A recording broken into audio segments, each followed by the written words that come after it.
ভোলা বরিশাল সেতু নির্মাণের লক্ষ্যে জরুরি ভিত্তিতে প্রয়োজনীয় সমীক্ষা গ্রহণ এবং দ্রুত বাস্তবায়ন কার্যক্রম গ্রহণের কোনো বিকল্প নেই। বিষয়টি অত্যন্ত জরুরি ও জনগুরুত্বপূর্ণ। মাননীয় মন্ত্রী সাহেবকে জিজ্ঞেস করব, কবে নাগাদ এই ব্রিজ আরম্ভ হতে পারে? প্রক্রিয়া শেষ হলে সেতুটি নির্মাণের দিকে আমরা অগ্রসর হতে সক্ষম হব।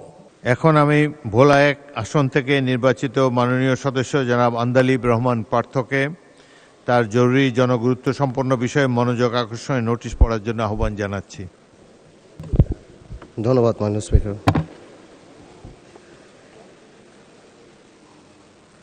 কার্যপ্রণালী বিধি 71 অনুসারে জরুরি গণতন্ত্র বিষয় সম্পর্কে মাননীয় সড়ক পরিবহন ও সেতু মন্ত্রী মনোযোগ আকর্ষণ করছি। মাননীয় স্পিকার, আমার নির্বাচনী এলাকা ভোলা 1, উপজেলা 13টি এবং একটি পৌরসভা নিয়ে গঠিত। ভোলা জেলা সর্বমোট 20 লক্ষাধিক জনসংখ্যার একটি বৃহৎ জনপদ, যা প্রাকৃতিক সম্পদ সমৃদ্ধ হওয়া সত্ত্বেও উন্নত সড়ক যোগাযোগ ব্যবস্থার অভাবে আজও দেশের মূল ভূখণ্ড থেকে কার্যত বিচ্ছিন্ন। বাংলাদেশের একমাত্র জেলা হিসাবে ভোলায় এখনও সরাসরি সড়ক যোগাযোগ ব্যবস্থা গড়ে ওঠেনি। ফলে এই অঞ্চলের জনগণকে বিভাগীয় শহর বরিশাল এবং রাজধানী ঢাকায় যাতায়াতের জন্য সম্পূর্ণভাবে নৌপথের উপর নির্ভর করতে হয়। বছরের দীর্ঘ একটি সময়, বিশেষ করে কালবৈশাখী বর্ষা মৌসুমে অত্যন্ত ঝুঁকিপূর্ণ হয়ে ওঠে এই নৌপথ। এতে করে জরুরি চিকিৎসা সেবা ব্যাহত হয় এবং অনেক ক্ষেত্রে রোগীদের প্রাণহানির মতো ঘটনা ঘটে। অপরদিকে পণ্য পরিবহনে অতিরিক্ত সময় ব্যয় বৃদ্ধির ফলে এই অঞ্চলের কৃষক ও ব্যবসায়ীরা মারাত্মকভাবে ক্ষতিগ্রস্ত হন। ভোলার বিপুল প্রাকৃতিক গ্যাস, কৃষিজ উৎপাদন ও সামুদ্রিক সম্পদ জাতীয় অর্থনীতিতে পূর্ণাঙ্গভাবে কাজে লাগানোর জন্য উন্নত সড়ক যোগাযোগ অত্যন্ত জরুরি। উল্লেখ্য, ভোলা বরিশাল সেতু নির্মিত হলে ভোলা জেলার সাথে সারা দেশেরই সরাসরি সড়ক যোগাযোগ স্থাপিত হবে, যা দক্ষিণাঞ্চলের অর্থনৈতিক কাঠামোয় যুগান্তকারী পরিবর্তন সাধন করবে। একই সাথে এটি পায়রা বন্দর ও মোংলা বন্দরের সাথে কার্যকর সংযোগ স্থাপনের মাধ্যমে জাতীয় ও আঞ্চলিক বাণিজ্য সম্প্রসারণে গুরুত্বপূর্ণ ভূমিকা রাখবে। এছাড়া প্রাকৃতিক দুর্যোগপ্রবণ এই অঞ্চলে দ্রুত উদ্ধার ও ত্রাণ কার্যক্রম পরিচালনা, স্বাস্থ্যসেবা সম্প্রসারণ এবং পর্যটন শিল্পের বিকাশেও এই সেতু অপরিহার্য ভূমিকা পালন করবে। এমত অবস্থায় ভোলা বরিশাল সেতু নির্মাণের লক্ষ্যে জরুরি ভিত্তিতে প্রয়োজনীয় সমীক্ষা গ্রহণ এবং দ্রুত বাস্তবায়ন কার্যক্রম গ্রহণের কোনো বিকল্প নেই। বিষয়টি অত্যন্ত জরুরি ও জনগুরুত্বপূর্ণ। অতএব মাননীয় স্পিকার, আমি আপনার মাধ্যমে সংশ্লিষ্ট মাননীয় মন্ত্রীর দৃষ্টি আকর্ষণ করছি এবং অগ্রাধিকার ভিত্তিতে প্রয়োজনীয় কার্যকর ব্যবস্থার জোর গ্রহণ দাবি জানাচ্ছি।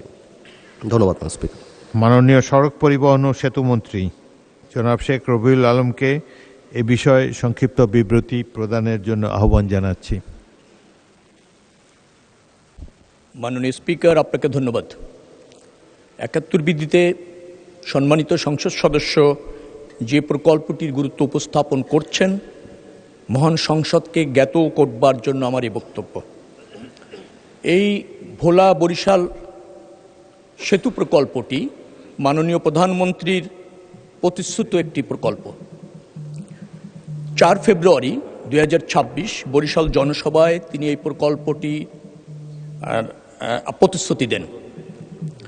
ইতিমধ্যে এই প্রকল্পটি 2022 থেকে 2024 2 বছরে সম্ভাব্যতা সমীক্ষা পরিচালনা শেষ হয়েছে। আপনার সমীক্ষা শেষে 10.876 কিলোমিটার দৈর্ঘ্য, 4 লেন বিশিষ্ট এই সেতুটির 17,466 কোটি টাকার প্রাক্কলন নির্ধারণ করা হয়েছে। এর সাথে রয়েছে 5.5 কিলোমিটারের মতো আপনার সংযোগ সড়ক, 18 কিলোমিটারের মতো তীর রক্ষা। এই প্রকল্পটি অর্থনৈতিকভাবে বেশ গ্রহণযোগ্য, কারণ এটার বেনিফিট কস্ট রেশিও 1.29 বেশ সন্তোষজনক। Financial internal rate of return 4.94, যেটাও বেশ সন্তোষজনক এবং বেশ ইতিবাচক। ইতিমধ্যে ডিপিডিপিপি অনুমোদনের জন্য পরিকল্পনা কমিশনের ভৌত কাঠামো বিভাগে এই প্রকল্পটি প্রেরণ করা হয়েছে। বৈদেশিক সাহায্য প্রাপ্তির জন্য অর্থনৈতিক সম্পর্ক বিভাগে এই প্রকল্পটি আছে।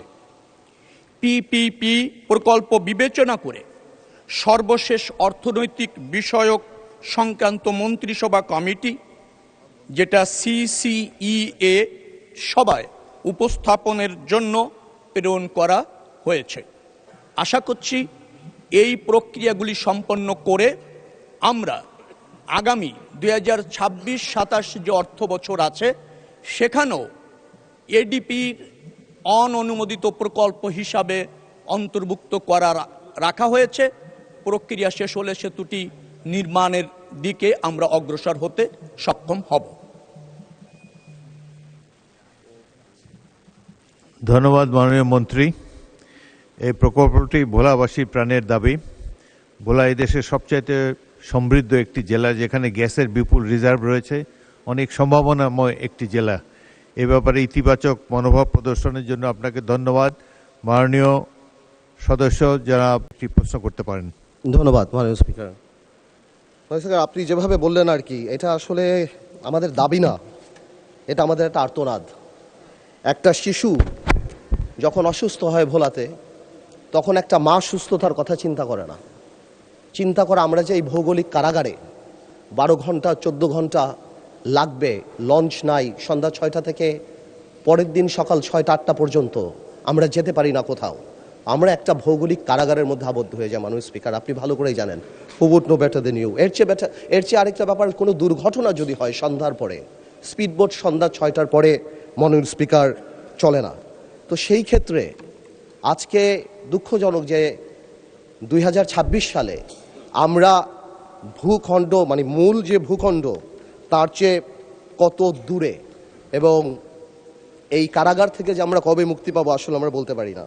ওই স্পিকার, আমি আরেকটা আলোকে আমি এই কথাটা বলতে চাই। স্পিকার, আমাদের সংবিধান, আমাদের মৌলিক অধিকার এবং সাংবিধানিক দায়বদ্ধতার প্রশ্নটা একটু তুলতে চাই। আমাদের আর্টিকেল 32 জীবন ও ব্যক্তি স্বাধীনতার কথা বলে, কাউকে বঞ্চিত করা যাবে না। ফ্রি মুভমেন্টের কথা বলে আর্টিকেল 36।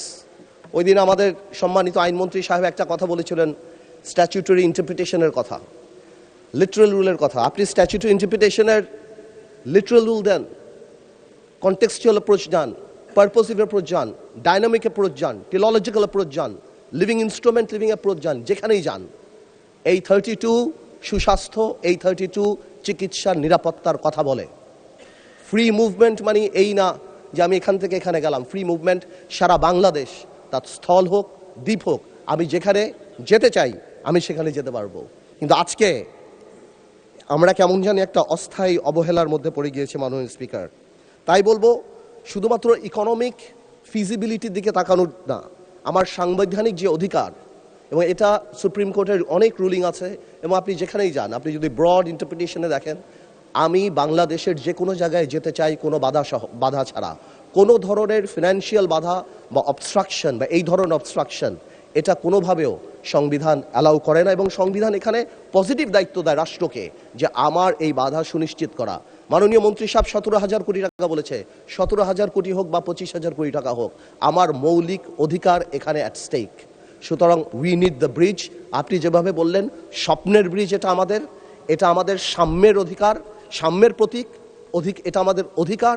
এবং আমি সম্মানের সাথে মাননীয় মন্ত্রী সাহেবকে জিজ্ঞেস করব কবে নাগাদ এই ব্রিজ আরম্ভ হতে পারে এবং কত দিন লাগতে পারে। এবং আমি আরেকটু বলতে যাচ্ছি যে আমি মাননীয় প্রধানমন্ত্রীকে ধন্যবাদ জানাই যে হ্যাঁ, বরিশালে উনি এই আশ্বাস আমাদেরকে দিয়েছেন। আমি আরেকটু ধন্যবাদ জানাতে চাই, বিকজ একটা মেডিকেল কলেজও আনঅফিসিয়ালি আমি কথা হয়েছিল আমাদের মাননীয় স্বাস্থ্যমন্ত্রী সাহেবের সাথেও আমি দেখতে পেলাম মেডিকেল কলেজ অনুমোদন হয়েছে।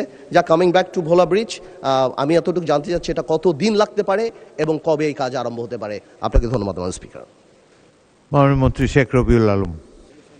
মাননীয় স্পিকার, 2022 এবং 24 সালের সম্ভাব্যতা যাচাই পরিচালনা যেটা হয়েছিল, তাতে এই প্রকল্প শেষ হওয়ার মেয়াদ ছিল নির্ধারণ করা হয়েছে 2033 সালে।